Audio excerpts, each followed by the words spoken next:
Nip. Man, that was hard. Like,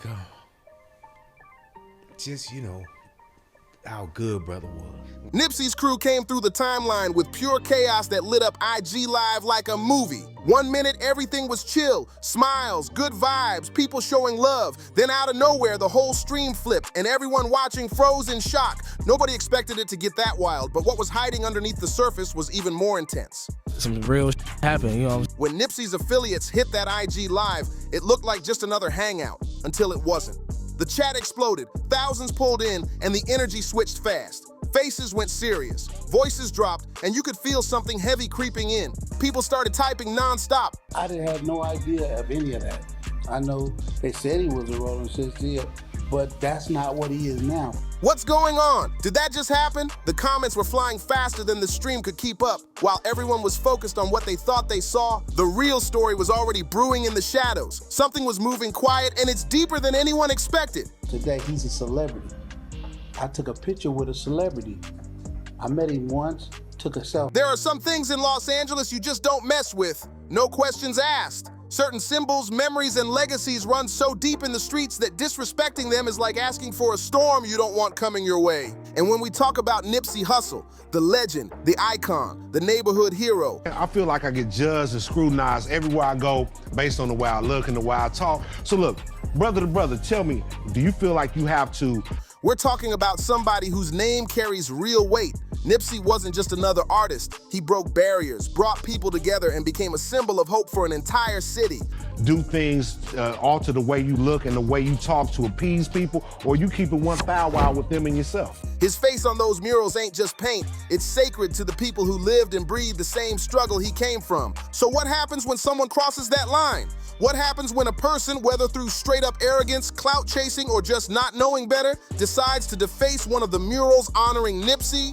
Being uncomfortable, and just we deal with the uncomfortableness when we cross that bridge. Because on July 8th, 2021, the internet got a chilling answer to that, and it all played out live for the world to see. It was shocking and hard to watch. That moment hit different because it wasn't just about disrespecting art, it was about disrespecting a man who represented unity and pride in LA. At the end of the day, you gonna be you, I'm gonna be me, and we'll go. Let's take it back to that summer day when it all started. A 21-year-old rapper from Inglewood named Indian Red Boy, real name Zar Dijon Rivera, was sitting in his car out in Hawthorne, California. What happened next would leave the internet stunned and the city on edge. All right, one question. Okay, so one question. You don't remember me? Yes, I remember you. Yo, we out here living our dreams. Yeah. My fondest memory of you was... Now, Indian Red Boy was known for rolling with the Inglewood family Bloods, a crew that's been in long-standing beef with Nipsey's own neighborhood, the Rollin 60 Crips. In 7th grade, you always had a way with words. That's right. Always. This my middle school homegirl right here, man. We went to school.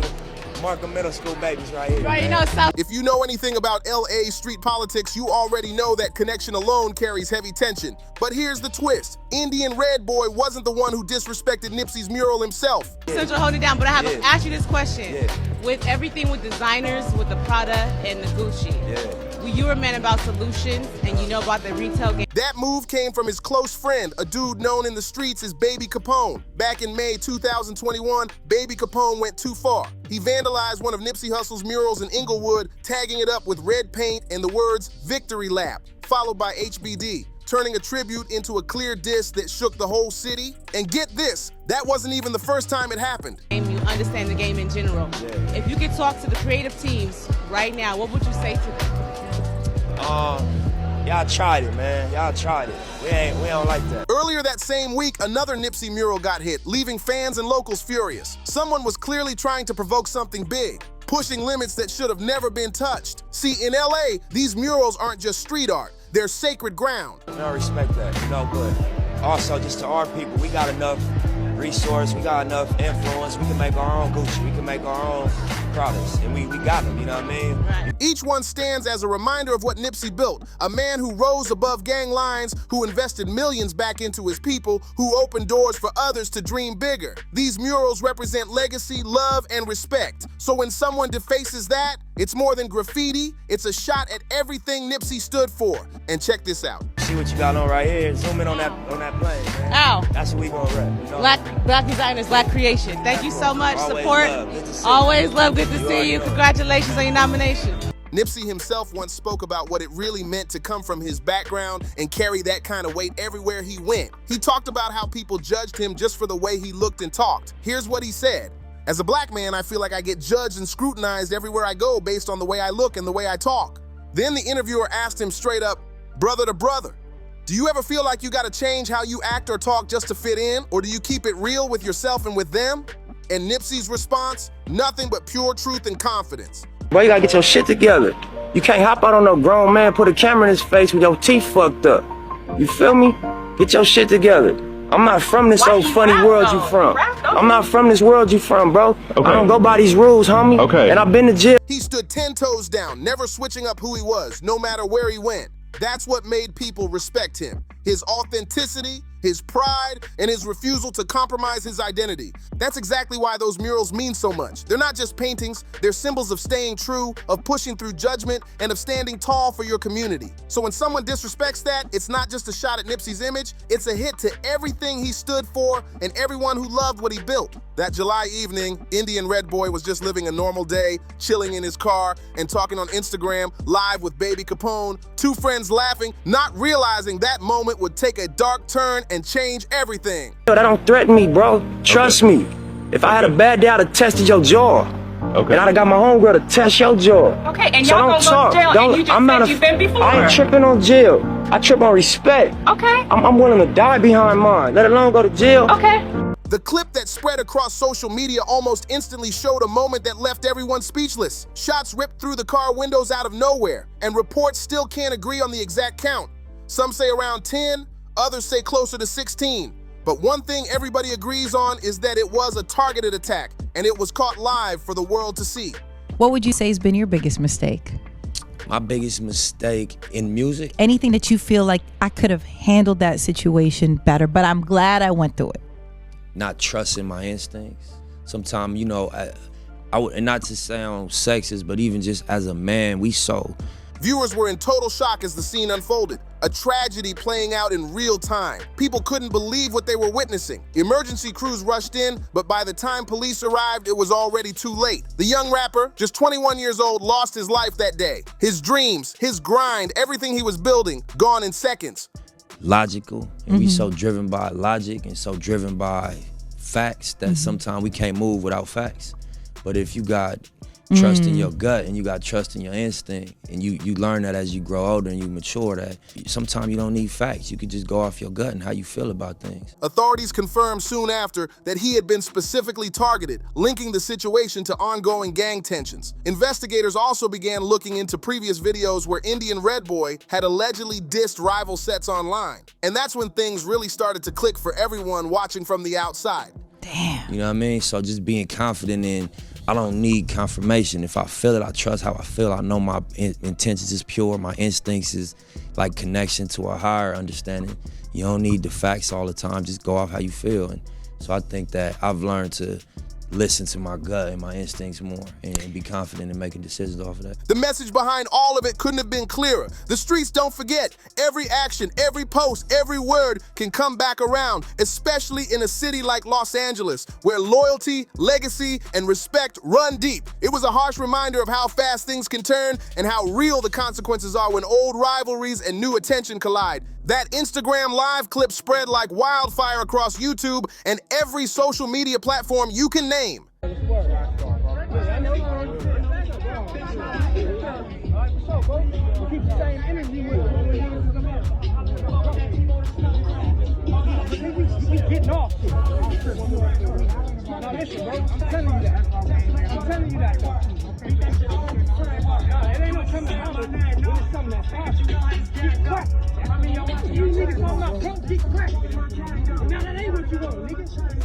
It became another harsh reminder of the cycle of violence that's been gripping LA's rap and street scene ever since Nipsey Hussle's tragic passing, and even now, years later, the pain still lingers. To this day, no arrests have been made. No one's been brought to justice for the death of Zaire Dijon Rivera, better known as Indian Red Boy. But deep down, everybody in the city knows what message was sent that day. You don't disrespect Nipsey Hussle. You don't mess with his murals. You don't touch his name or his legacy. Because if you do, the fallout might hit hard, and once it starts, there's no stopping it. Now, some people might be wondering, but wait, wasn't Indian Red Boy on the opposite side? He wasn't even connected to Nipsey's circle like that. And that's a fair point. But to understand what really went down, you gotta look deeper into how the streets move in LA. In that tangled web of loyalty, pride, and payback, everything connects. The long history between the Bloods and the Crips runs deep, way deeper than outsiders realize. And when someone disrespects a figure like Nipsey, the shockwaves hit everyone tied to his name, his people, his fans, his neighborhood. They all carry that legacy like family. So when that legacy gets violated, the streets respond, quick and loud. They were the ones who had the most reason to make a move.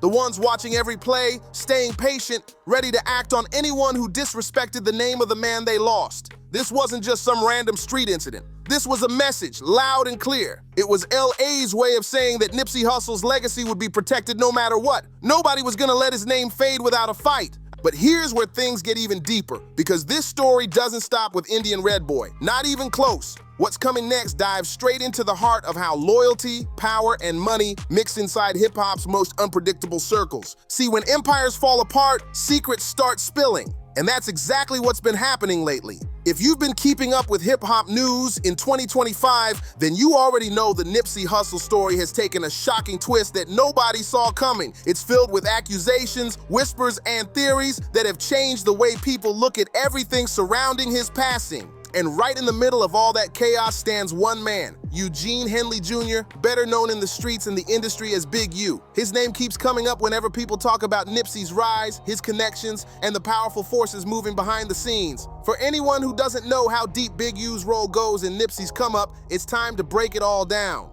Because what's next might just change how people see the entire story. Let's set the scene real quick. Big U has long been known as the man who discovered Nipsey Hussle back in the mid-2000s through his label, Unique Music. He saw something different in young Nip. That spark, that drive, that raw talent that made him stand out from every other rapper trying to climb out of LA's toughest neighborhoods. By 2009, Big U had officially signed Nipsey to a 10-year deal, becoming not just his manager, but his OG, a mentor guiding him through the dangerous mix of street life and the music business. For a while, the bond between them seemed unbreakable. They were moving as one, building a brand, building an empire. But if you know the industry, you know how fast things can shift once money, pride, and power get involved. By 2018, cracks started showing in their partnership. Whispers started floating around. Talk of money issues, extortion rumors, and tension over Nipsey wanting to leave the label and go fully independent. The streets and the internet were buzzing, but no one knew for sure what was really happening behind closed doors. What is known is what came next. On March 31st, 2019, tragedy struck when Nipsey Hussle lost his life outside his Marathon clothing store in Hyde Park. The world stopped that day. The official story said it was over a personal dispute,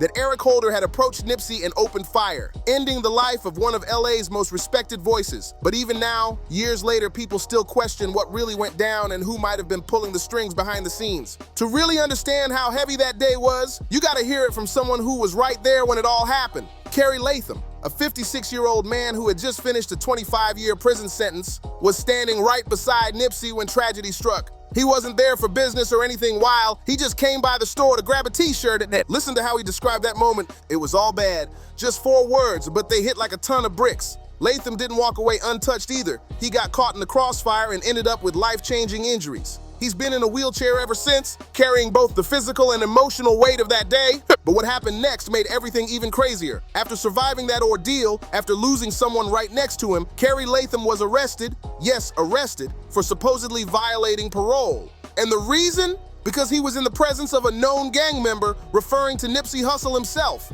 Latham later spoke about how unfair that was, pointing out how the system still refused to see the growth and change in men like Nipsey. To the world, Nipsey was a symbol of hope, a businessman, a leader, a hero in his community. But to the system, he was still labeled by his past. And that's the real tension right there. the clash between who Nipsey had become and where he came from. Even after the shooter was caught and convicted, people in the streets kept whispering that the truth behind what really went down that day was way more complicated than anyone wanted to admit. Rumors had always swirled that powerful forces were working behind the scenes, people with deep connections, real influence, and maybe even a reason to want Nipsey's voice silenced. For years, it was all just whispers, online theories, and street speculation. The kind that always follow after a major loss, especially one involving someone as respected and loved as Nipsey Hussle. But then came March 2025, and everything flipped on its head. On March 20th, 2025, Big U was arrested on federal RICO charges, and the allegations in that case were nothing short of explosive. The feds painted a wild picture, calling Big U the alleged shot caller of a criminal operation tied to 18 members of the Rollins 60 neighborhood Crips. The list of charges was jaw-dropping: murder, extortion, robbery, human trafficking, and fraud. But what really had the streets buzzing were the details buried in that indictment. One murder charge was linked to the 2021 killing of an upcoming rapper named Rayshawn "Rocky" Williams, who was allegedly targeted after dropping a diss track. That alone had people connecting dots in every direction. And the fraud charges, those made the whole situation even messier. The feds claimed Big U had been funneling money from anti-gang programs, funds that had been donated by big names like Shaquille O'Neal, and using the cash for personal gain. They even accused him of running fake COVID relief loan scams to hit quick government payouts. The picture that started forming was dark. A man who'd allegedly used his street rep and industry ties to build a powerful network that operated in the shadows for years. But just when everyone thought they'd heard it all, a bombshell detail dropped, one that sent shockwaves through the entire hip-hop community and reignited every old theory about Nipsey's death all over again. What came next blew every old conspiracy theory about Nipsey's death wide open. People who once stayed quiet, folks connected to Nipsey himself, started stepping up and making serious claims. One name that grabbed everyone's attention was a man known as Loose Cannon, who alleged that Big U had 30 minutes of advanced knowledge before the 2019 shooting took place. Let that sink in. 30 minutes. According to that claim, Big U supposedly knew what was coming before it happened, and that sent the internet into a frenzy. Soon after, reports surfaced that federal agents had even raided the offices of the popular podcast No Jumper, searching for cease and desist documents allegedly linking Big U to Nipsey's murder. Social media went wild, especially on X, formerly Twitter. People started connecting dots between Big U, major industry names like Diddy, and old street rumors about Crip alliances and behind-the-scenes power plays. By April and May 2025, the talk had gotten so heated that rumors started flying about possible get back, while Big U was sitting behind bars awaiting his fate. Through all the chaos, Big U stood firm and denied everything. Before surrendering to the feds, he posted videos on Instagram claiming the entire case was built on lies, saying he was being targeted because of his past and his influence, not because of any real evidence. He called it all FBI games meant to take him down. As of December 2025, Big U remains behind bars with no major updates on his trial. The truth behind both the RICO case and any possible connection to Nipsey's death is still a mystery.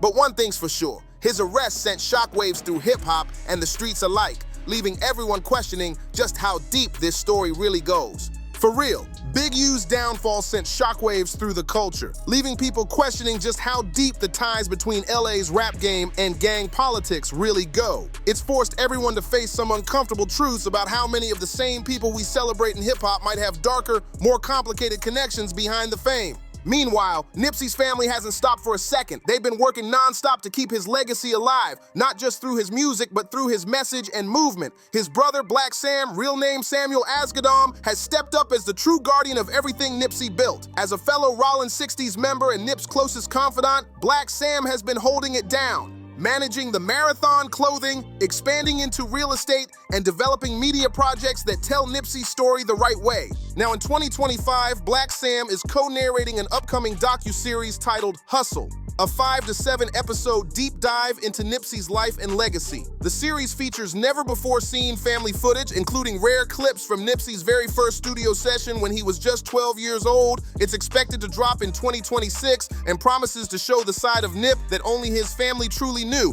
And that's not all.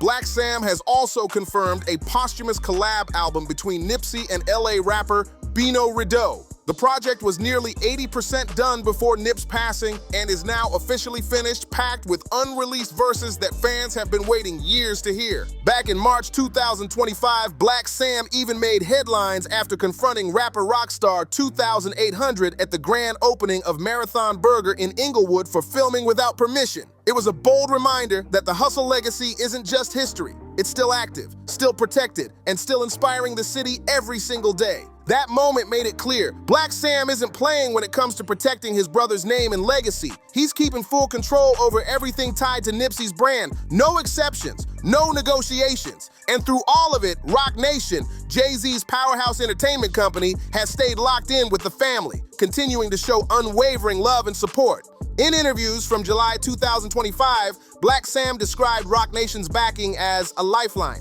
He gave special props to Emory Jones, who helped the family secure major deals, including a long-term partnership with Puma, keeping Nipsey's name alive and thriving in both music and fashion. Those moves made sure that Nip's legacy stayed relevant not just in the streets, but in the business world too. But even as the family pushes forward, turning pain into purpose and tragedy into legacy, the violence connected to Nipsey's name sadly hasn't stopped. Over the years, new victims have emerged, including people who proudly called themselves his affiliates, some from thousands of miles away on the other coast. That's where things take a shift, because while everything so far has centered on Los Angeles, Nipsey's message went far beyond the city that raised him. His story, his grind, and his marathon mindset hit home across the entire country. From the West Coast to the East, artists and hustlers connected to his words about independence, ownership, and betting on yourself. Nipsey always spoke about the importance of authenticity, staying solid, never changing who you are just to fit in. That mindset inspired a whole generation to move smarter, dream bigger, and stay true no matter the pressure. His energy still echoes through the culture, proof that even though he's gone,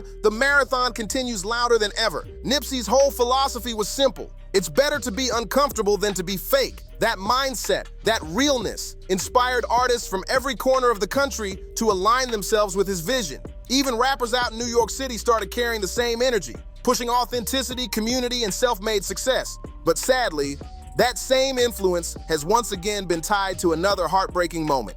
Just a few weeks ago, in November 2025, another tragedy hit the hip-hop world and reignited conversations about Nipsey's legacy and the violence that still seems to shadow his name. On November 23, 2025, a Brooklyn-based rapper known as Get Low lost his life right outside the Barclays Center in New York. He had just pulled up to a Young Stoner Life concert featuring Gunna, expecting a night of good music, positive vibes, and unity among artists. It should have been a celebration of the culture, but instead, it turned tragic. According to reports, something went wrong as Get Low was leaving the venue. He was suddenly attacked, and the injuries were too serious for him to survive before help arrived. The hip-hop community was left stunned. Another young talent gone too soon, another night of music turned into mourning. Now you might be asking, what does a Brooklyn drill rapper have to do with Nipsey Hussle, a West Coast icon rooted in Los Angeles? That's exactly where this story takes a deep and unexpected turn. Because behind the headlines and social media reactions lies a link between both coasts, a shared message, a shared code,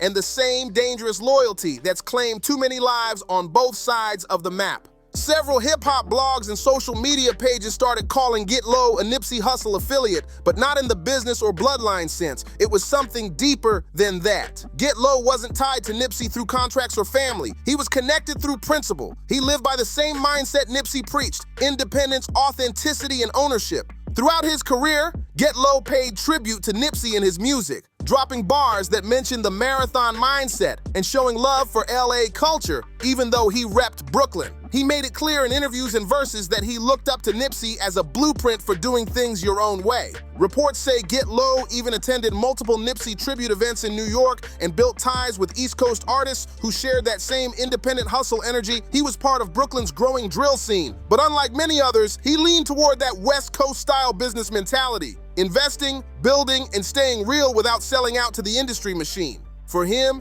Nipsey wasn't just a rapper, he was a symbol of what was possible. Someone who proved you could rise from the trenches and still create your own lane without compromising who you are. Nipsey's message had gone beyond LA. It had crossed state lines and even coastlines, connecting artists who believed in standing on their own 2 feet. But with that kind of affiliation came heavy risk. In the streets and in the music world, carrying a name tied to a powerful legacy like Nipsey's could make you a target. And for Get Low, that connection, while full of pride and purpose, might have drawn attention from the wrong eyes. The details around Get Low's death are still hazy. Nobody really knows exactly what went down that night. Sources say the shooting may have come from New York street beefs that started inside the concert and spilled out into the night, possibly having nothing at all to do with Nipsey's legacy directly. Brooklyn's drill scene has its own complicated mix of rivalries and street politics, and it's totally possible that Get Low just got caught in that storm instead. But here's what made this story explode: that Nipsey Hussle affiliate label. Once blogs and media outlets connected Get Low's name to Nipsey's, the coverage went crazy. What could have stayed a local Brooklyn story turned into a national conversation, with everyone debating whether this was another chapter in the larger tragedy that's followed Nipsey's name since 2019. Within hours of the shooting, videos and posts flooded Instagram and TikTok.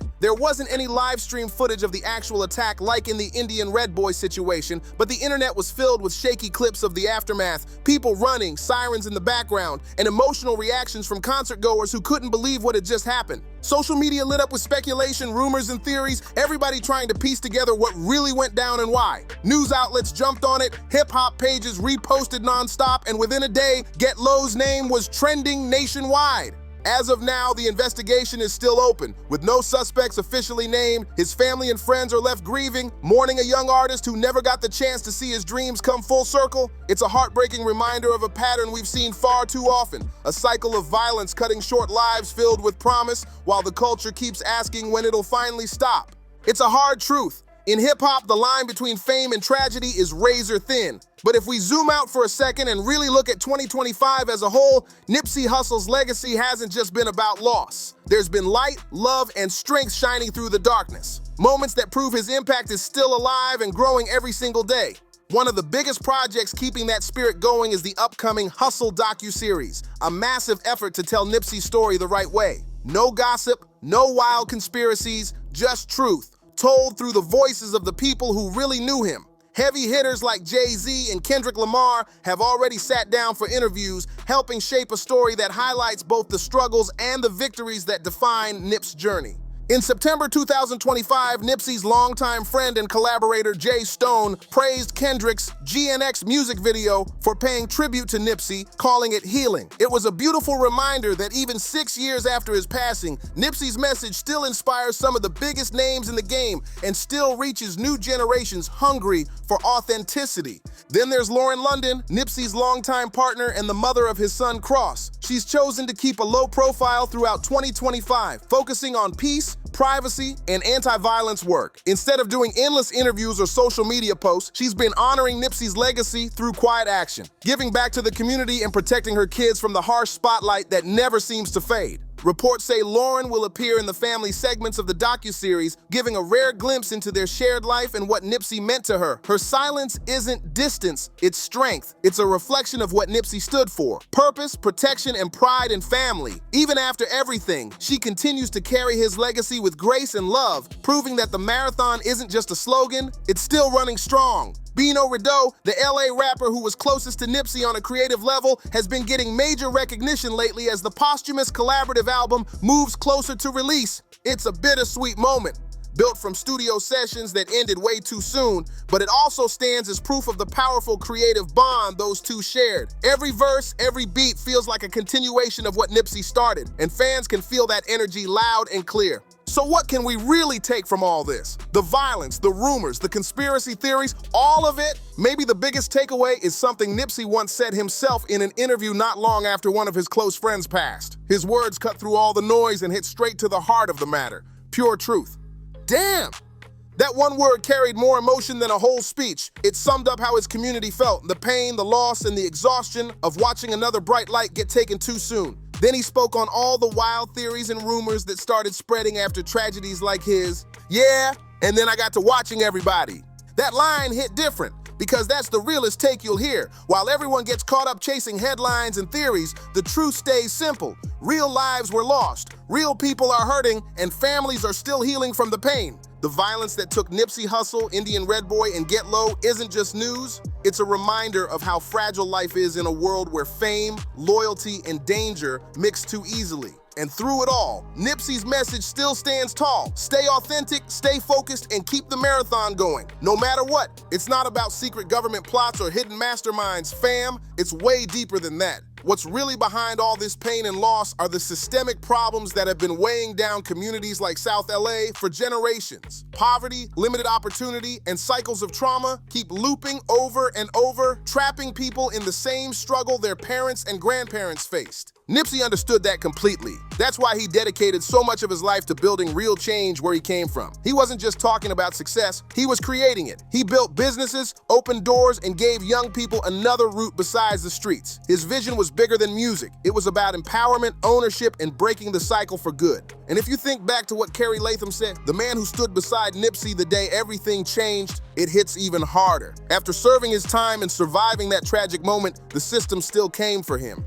Those words showed how even after doing everything right, paying your dues, trying to rebuild, the system doesn't always let you breathe. That's the harsh reality for so many people coming from those same neighborhoods. Even when you're trying to rise above it, that past stays close, following like a shadow that never really disappears. That's what Nipsey was fighting against. Not just for himself, but for everyone trying to make it out and make something better. Even with all his success, all his love for the city, and all the work he put in to lift others up, Nipsey Hussle still couldn't escape the violence that surrounded his world. He was taken in the same neighborhood he fought to rebuild, a painful symbol of how deep the struggle runs in places like South LA.